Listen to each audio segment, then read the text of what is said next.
grands-pères ici présents, monsieur le président du conseil pastoral de paroisse, monsieur et mesdames les catéchistes, monsieur le président du comité du développement, chères forces vives, extérieures et intérieures, chers invités, chers frères et sœurs. En venant à Komako en ce jour, samedi 26 janvier 2019, je réponds avant tout à une invitation, celle que m'a adressée Monseigneur Thomas Monkam. Il m'a dit, dans ma paroisse, qu'il y a des valeurs que nous devons célébrer. Des valeurs que nous devons célébrer. Nous voulons nous rappeler de ces valeureuses personnes grâce auxquelles l'évangélisation a trouvé un terrain d'applicabilité à Komako. Et ces personnes, par ailleurs, ont façonné les consciences, les intelligences. Et beaucoup de Komakois sont devenus ce qu'ils sont aujourd'hui grâce précisément à ces personnes. Je sais qu'il s'agit entre autres et de façon principale de Sa Majesté le chef Gangoué, de Papa Lazare et de Papa Nestor. Je voudrais leur rendre un hommage appuyé. Et puisque les morts ne sont pas morts, ni dans notre Église, ni dans nos traditions, je voudrais m'imaginer qu'ils restent en contact avec nous et donc leur dire sincèrement merci au nom de notre diocèse pour tout ce qu'ils ont fait pour l'évangélisation sur cette terre bien-aimée, la terre de Komako. Et Monseigneur Monkam m'a dit, à la suite de ces grands piliers, d'autres personnes se distinguent dans la communauté villageoise. Et il est bien que nous puissions, n'est-ce pas, leur donner une distinction, les valoriser dans ce qu'ils sont, leur donner, de se rendre compte que socialement, on voit ce qu'ils sont et ce qu'ils font. Et il m'a dit qu'il y a un couple, le couple Siani, qui voudrait rendre grâce à Dieu pour les 50 années de fidélité. 50 années de fidélité dans le mariage. Voilà les différentes considérations que Monseigneur a mise à ma disposition. Et puisque j'ai le devoir d'encourager, de soutenir, de booster tous ceux qui recherchent le vivre bien, mais qui, en recherchant le vivre bien, recherchent aussi le vivre toujours par le moyen du bien vivre. Et ces personnes que je viens de citer, en réalité, sont sur le terrain du bien vivre. Le bien vivre qui signifie être capable de se sacrifier pour qu'une communauté grandisse. être capable de se sacrifier pour que mon frère, pour que ma soeur, pour que l'inconnu puisse grandir. C'est cela le bien vivre. C'est la dimension morale que nous voulons célébrer, n'est-ce pas, dans notre synode. Et je me suis dit, au cœur même de ce synode, il peut être très intéressant pour moi de venir précisément nous dire que le bien vivre est encore possible, que ce que Papa Lazare a fait, que ce que Sa Majesté Ngannou a fait, que ce que M. Nestor a fait, et que certains continuent de faire, chacun avec la grâce que Dieu lui donne, que c'est une bonne chose, et que nous devons suivre cet exemple, et que c'est cela qui nous ouvre avec la grâce de Dieu les portes du vivre toujours. Dieu nous accueille dans son paradis parce qu'il nous aime, certes, mais aussi parce que durant notre vie, nous nous sommes sacrifiés. Nous avons fait des efforts, pas seulement pour nous, pour notre bien, mais pour le bien de la communauté et pour le bien de l'ensemble.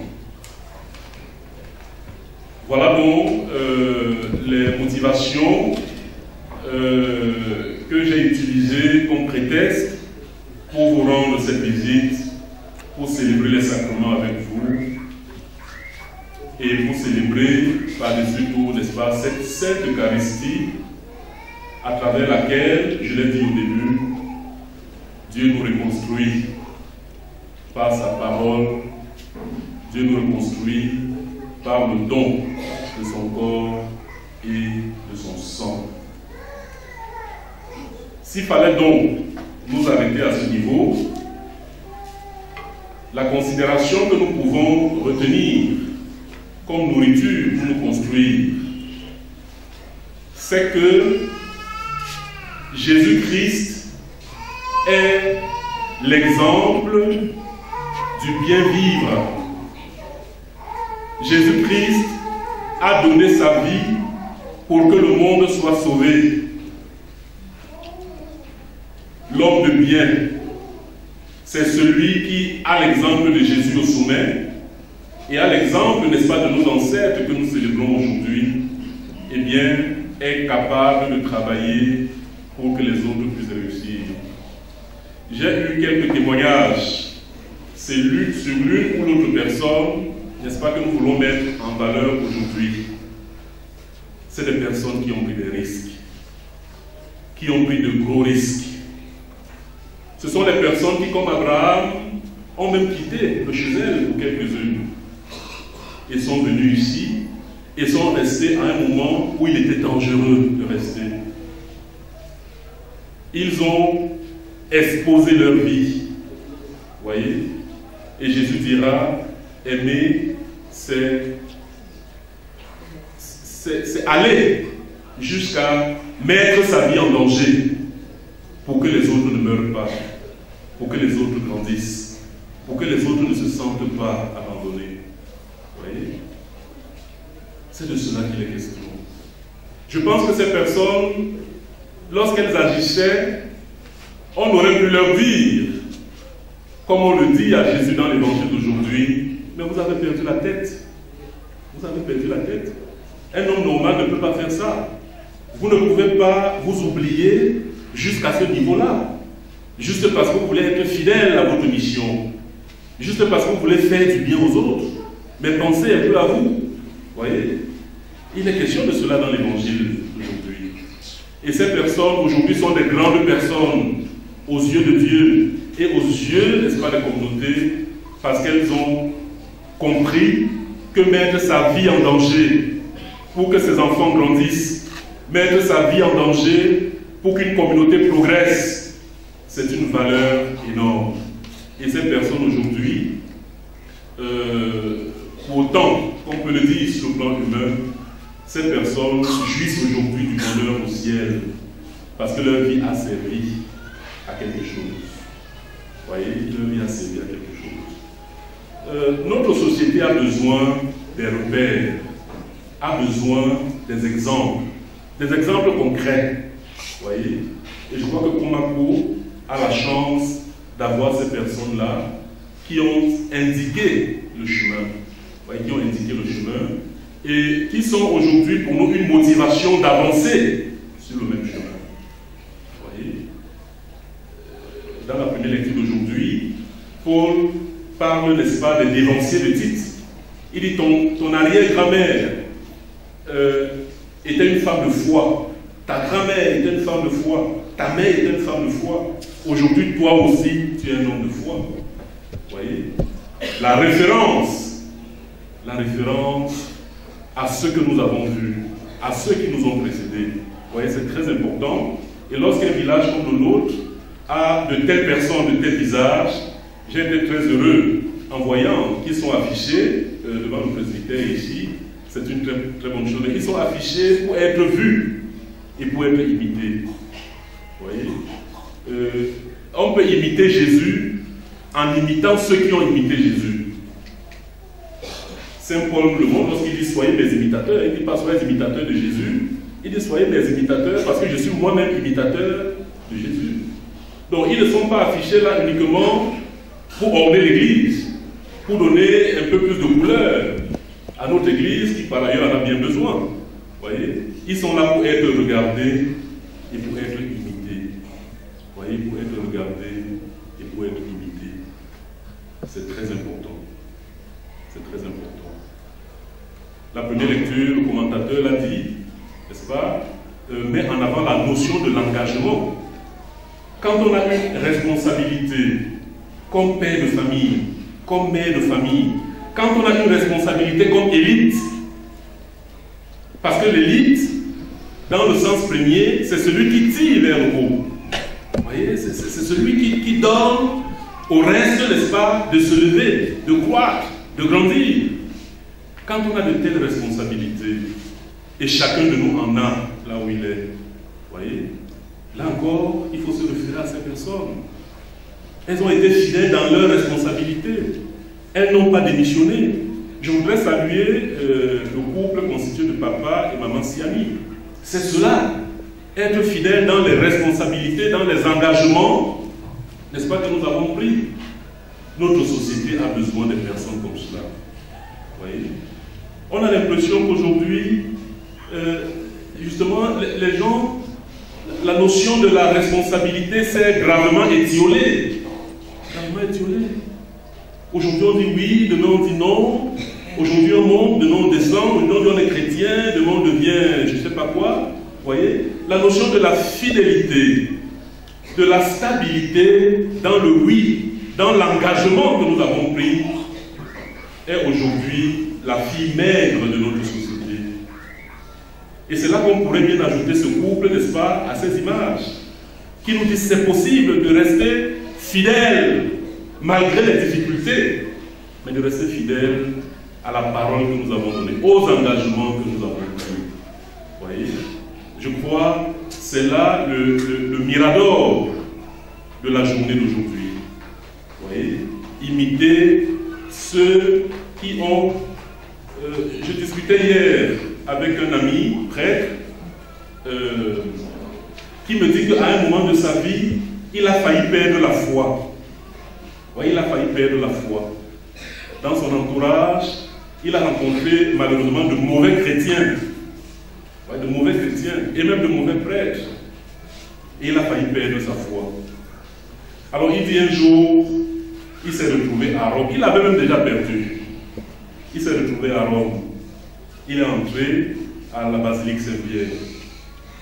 Et il s'est mis à regarder, n'est-ce pas, les images, comme celle-là, de tous ces saints. Catherine de Sienne, n'est-ce pas, Antoine de Padoue, toutes ces personnes. Le Vatican avait aligné cela, comme si on savait qu'il avait un problème, et il avait besoin de voir ces personnes. Et lorsqu'il a vu ça, il s'est dit, ces gens-ci n'étaient pas des fous. Vous voyez, elles n'étaient pas des personnes folles. Parce que quand on lit leurs messages, quand on lit leurs pensées, quand on lit leurs méditations, c'était des hommes sages. Et ces personnes-là ont cru en Dieu et sont restées fidèles, voyez, fidèles à leur oui jusqu'au bout. Et beaucoup ont été tués, ce qu'on appelle le martyre. Beaucoup ont été tués, n'est-ce pas, au nom de leur oui. On leur a dit, dites non. Ils ont dit, on ne dit pas non, on dit oui, jusqu'à la fin. Donc, ces personnes qu'on peut voir, dont on peut lire l'histoire, ces personnes qui nous ont marqués, ces personnes qui ont montré dans ce monde égoïste qu'on peut vivre pour tout le monde, qu'on peut vivre pour les autres, qu'on peut vivre pour Dieu. Vous voyez, quand on voit ces personnes, cela doit nous construire nous-mêmes et nous remettre sur le chemin pour que demain, nos photos aussi figurent ici. Et même si elles ne figurent pas à l'église de Komako, elles figureront dans le cœur de Dieu. Et elles figureront dans les cœurs qui ont été marqués par la qualité de vie, vous voyez, que nous aurons eue durant notre vie. Et c'est un trophée énorme. C'est un trophée énorme. Papa Lazare est mort pratiquement dans la pauvreté la plus extrême. Et les gens disent qu'il était fou, vous voyez. Mais aujourd'hui on le célèbre. Et on le célébrera encore longtemps. Nous avons beaucoup de projets sur le plan diocésain au sujet de ces grandes familles qui ont préparé les sillons de ce qu'est devenu plus tard ou devenu aujourd'hui le diocèse de Bafang. Vous voyez, c'est des gens qui entreront dans le panthéon de notre diocèse et de notre église. À côté d'eux, ceux qui ont vécu pour eux-mêmes, ceux qui, au lieu de se sacrifier pour le bien de l'ensemble, ont sacrifié les autres pour leur bien. Ils sont morts, ils sont enterrés. S'ils ne sont pas encore oubliés, ils sont en train de l'être progressivement. Et j'ai peur que Dieu les ait oubliés. Et c'est ça la sentence finale. Lorsque Dieu vous a oublié, c'est une façon de parler. Mais vous comprenez ce que je veux dire? Lorsque Dieu vous a oublié, vous avez raté votre vie. Vous avez tout perdu. Vous voyez? Parce que vous ratez l'éternité. Parce que vous ratez l'éternité. Voilà donc, chers frères et sœurs, la motivation qu'a exprimée Monseigneur et votre curé, et pour laquelle j'ai voulu venir remercier ces personnes et engager le reste de la communauté, qu'elle vive à Komako ou dans la diaspora, à suivre le chemin de la fidélité au oui, de l'engagement et de la lutte. Une lutte qui ne produit pas seulement des fruits pour nous-mêmes et pour nos familles, mais qui produit, n'est-ce pas, des fruits pour l'ensemble de la communauté Komako, pour l'ensemble de notre diocèse, pour l'ensemble de notre département, pour l'ensemble de notre pays, même pour l'ensemble du monde. Pourquoi pas? Vous voyez, pourquoi pas? Quand on parle aujourd'hui de Saint Jean-Paul II, il n'était pas de Komako, il était polonais. Quand on parle d'Antoine de Padoue, il était de Padoue, au fond de l'Italie là-bas, hein, de Sainte-Catherine de Sienne, ce ne sont pas des gens d'ici. Mais leur bien a marché tellement vite qu'il est arrivé jusqu'à chez nous. Vous voyez, nous pouvons faire ça aussi. Vous voyez, c'est cela le premier message que j'ai voulu partager avec vous. Et voulant maintenant revenir plus sérieusement sur la parole de Dieu, je n'étais pas en dehors de la parole de Dieu. Vous voyez, mais pour revenir de façon plus spécifique dans cette parole, je voudrais partir de deux faits de vie. Deux faits de vie que j'ai vécu récemment. Peut-être que quelques-uns parmi vous les ont vécu aussi. Et ces faits de vie, je les ai vus à la télévision camerounaise. Je la regarde souvent. Alors, le premier fait de vie, j'écoutais un politicien qui a fait la campagne auprès d'un candidat qui voulait être président de la République du Cameroun. Et ce politicien disait ceci: nous sommes arrivés à plusieurs endroits au Cameroun.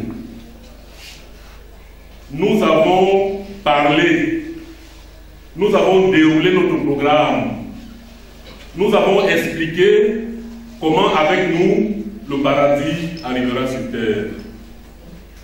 Et lorsque nous avons fini, au moment d'entrer dans nos voitures, les gens sont venus nous arrêter avec une violence imaginable pour dire: mais vous partez où? Vous partez où? Mais nous sommes là depuis 6 heures à vous écouter, on va manger quoi? Hein? Qu'est-ce que vous nous avez apporté?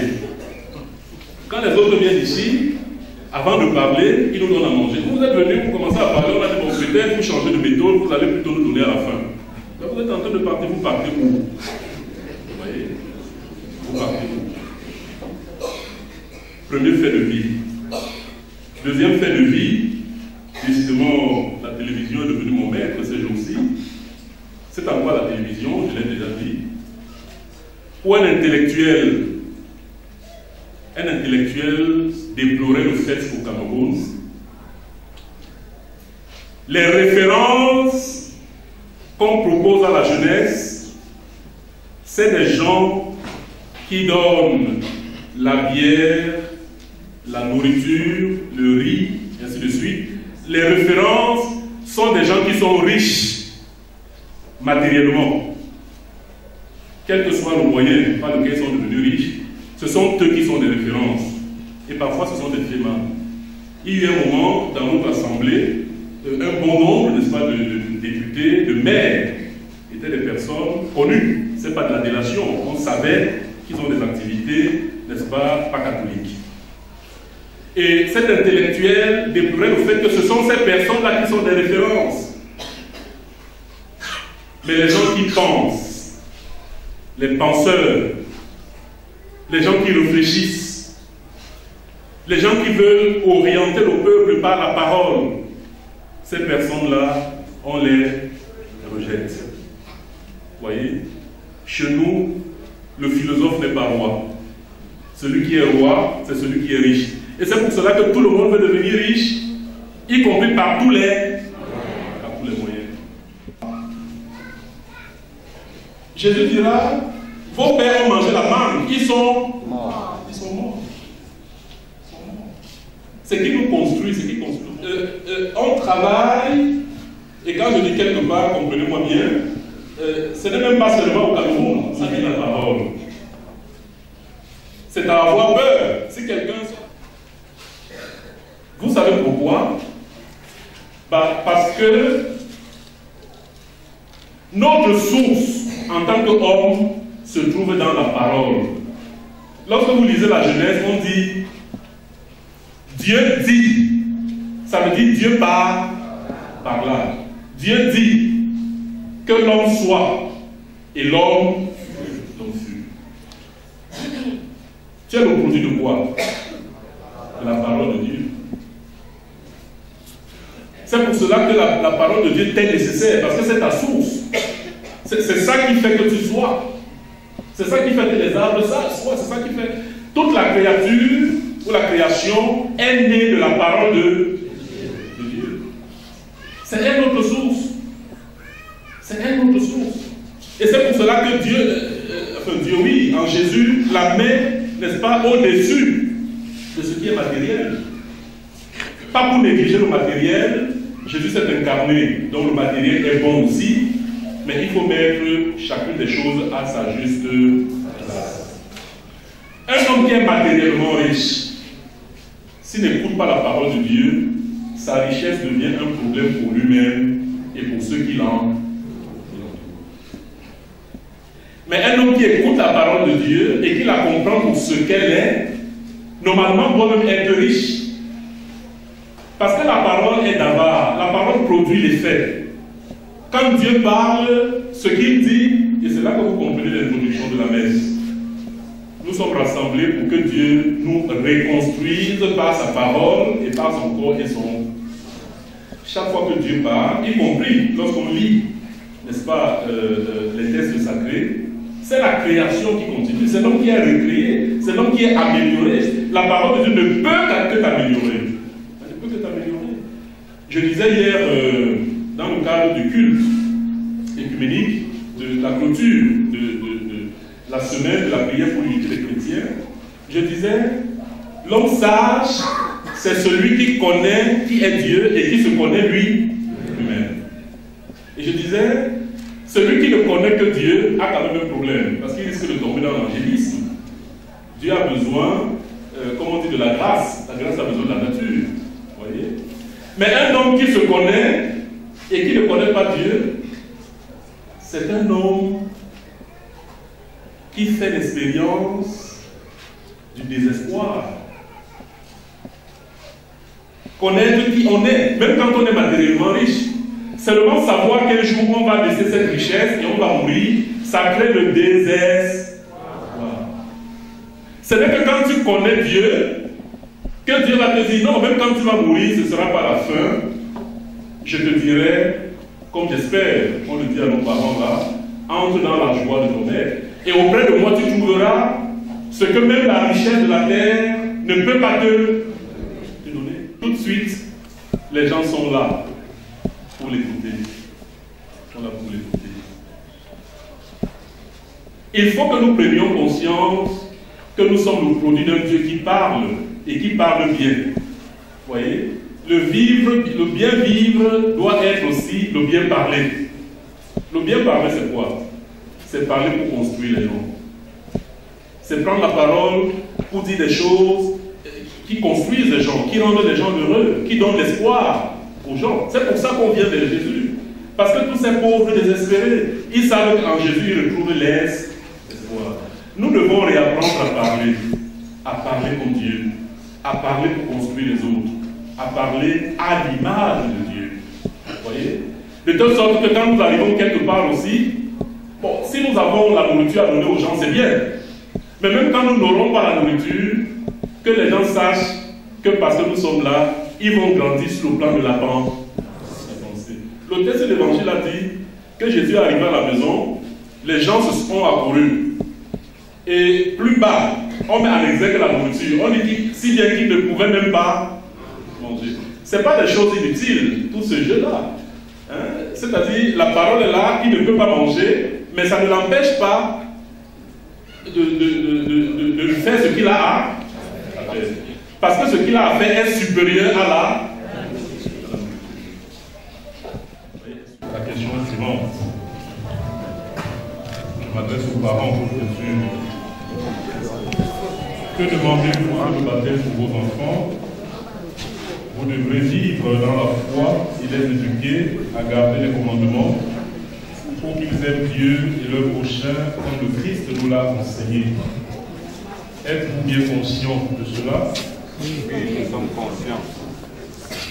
Et vous, chers parrains et marraines, qui avez accepté d'être les parrains et les marraines de ces enfants, vous devez aider les parents à exercer leurs responsabilités. Êtes-vous disposés à le faire? Oui, nous sommes là.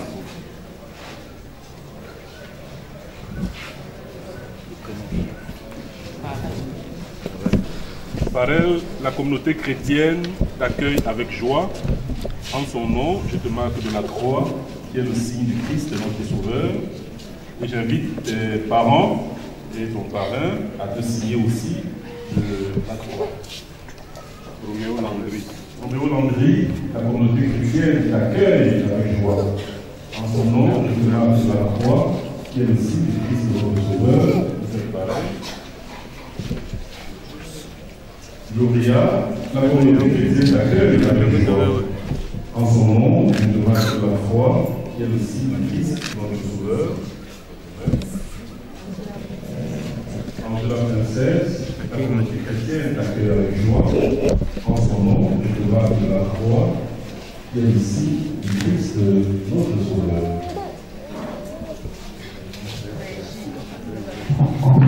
Régine, la communauté chrétienne t'accueille avec joie. En son nom, je te marque de la croix, qui est le signe du Christ, notre Sauveur. La communauté chrétienne t'accueille avec joie. En son nom, je te marque de la croix, qui est le signe du Christ, notre Sauveur. C'est la même chose. Administrer. Certains d'entre nous l'ont un jour reçu, comme nous le recevons aujourd'hui, l'ont vécu de façon pleine, en glorifiant Dieu et en faisant du bien autour d'eux. Ils sont aujourd'hui des saints. Et ils sont toujours membres de notre Église, l'Église du ciel. Et ils soutiennent l'Église de la terre dans tout ce qu'elle fait. Invoquons-les maintenant pour les baptisants de ce jour et pour l'ensemble de notre communauté. Prends pitié. Seigneur, prends pitié. Ô Christ, prends pitié. Ô Christ, prends pitié. Seigneur, prends pitié. Seigneur, prends pitié. Sainte Marie, Mère de Dieu, Priez pour nous.